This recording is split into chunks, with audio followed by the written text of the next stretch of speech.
Now those same people who objected to the statue being there, those same people today are condemning Afghanistan. Why? The same people who objected to the statue being on the road. See, and do you know there are more Jains in India than Buddhists in Afghanistan? So when the government of Bombay could remove the statue which is believed to be God or believed to be the Tirthankas of the Jains, and there are more Jains living in India than Buddhists live in Afghanistan, at that time no one objected. And now when the Afghanistan government is doing, you're objecting. Why these double policies? You know why? Because of vote bank. Won't the Jain feel bad?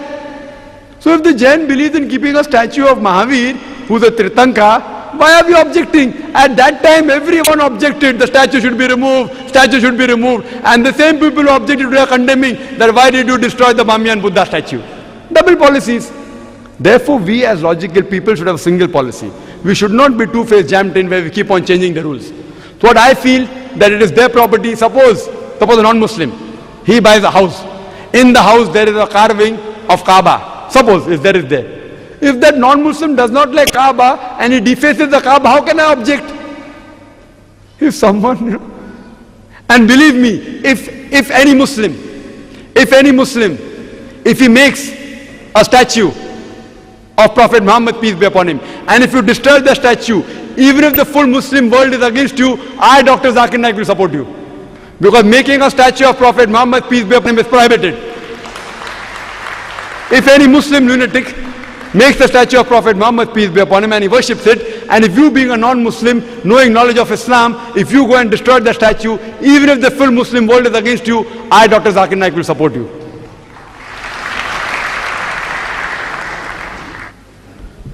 Mr. Zakir Naik, what does Islam say about the defaming of the other religion or other religious gods?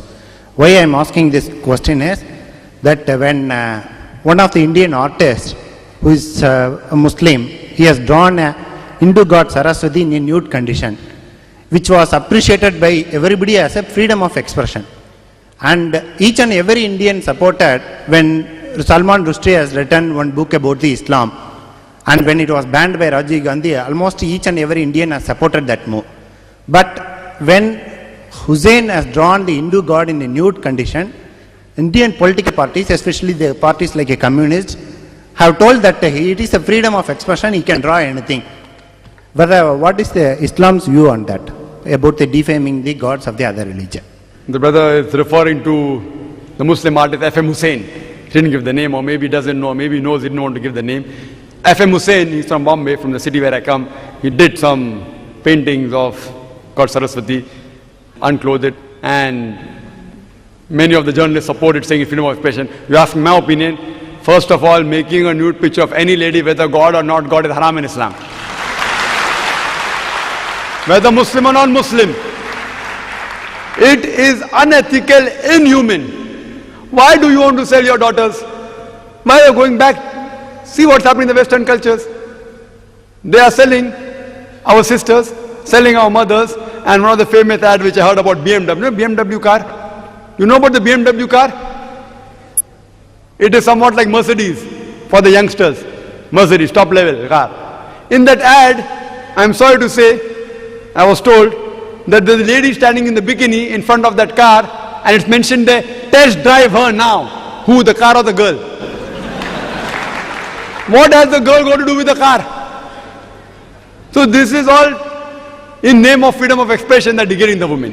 What F.M. Hussain did is totally wrong. Regarding a basic question, can you criticize the other gods of other religion?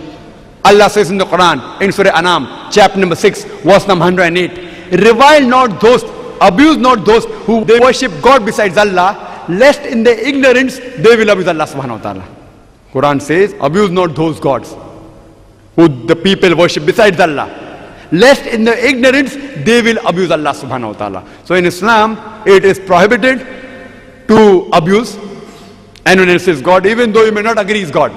It's prohibited. That's what the Quran says in Surah Anam, chapter number 6, verse 108. And what F.M. Hussain did during the nude painting is totally prohibited in Islam. Hope that's the question. I condemn him.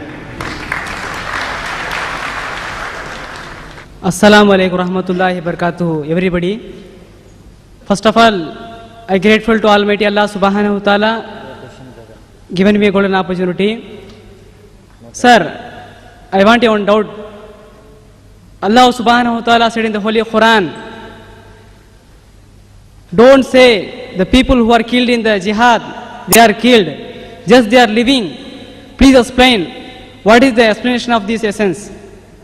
And some of the scholars, some of the authors said the reason of terrorism, the reason of development of terrorism is the unemployment.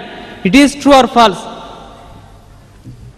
Well, there's two questions. That is the verse in the Quran, is quoting the verse from the Quran from Surah Baqarah, chapter number 2, that don't think those people who have died in jihad as dead, they are living. It is mainly in context, if you know, that the enemies, they said, okay, we killed so many of the Muslims. So it's saying that even though they are dead, physically they are dead, but in the hereafter they live. That means they'll get a reward in the hereafter.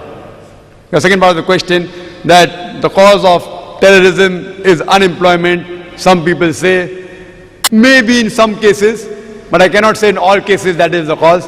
Many people leave their profession and they become so-called terrorists. So I don't agree totally. Partly yes, it can be possible that due to unemployment.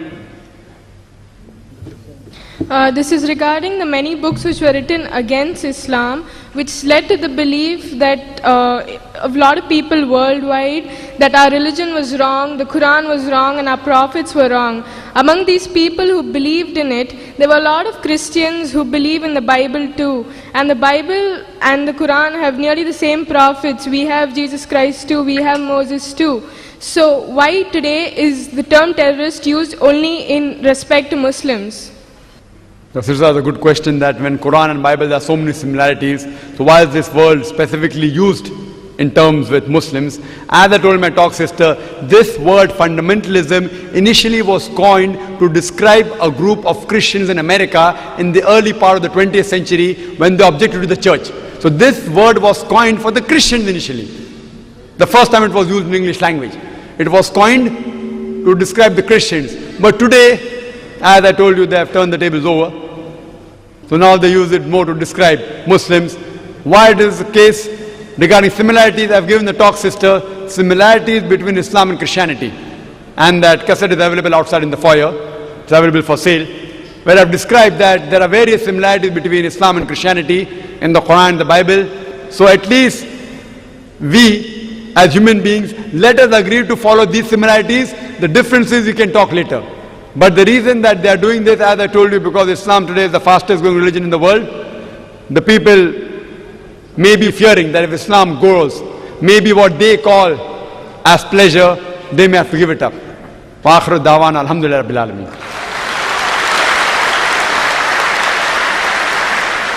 It's my extreme privilege to thank the Consul General of the U.S. Consulate of Chennai, Dr. Richard D. Haynes, Mr. Krishnachand Chorodia, Dr. M.S. Ambarasan, and Dr. Zakir Naik and his team, and all the volunteers and co-organizers of the program. Wa akhiru da'wana and alhamdulillahi rabbil alameen.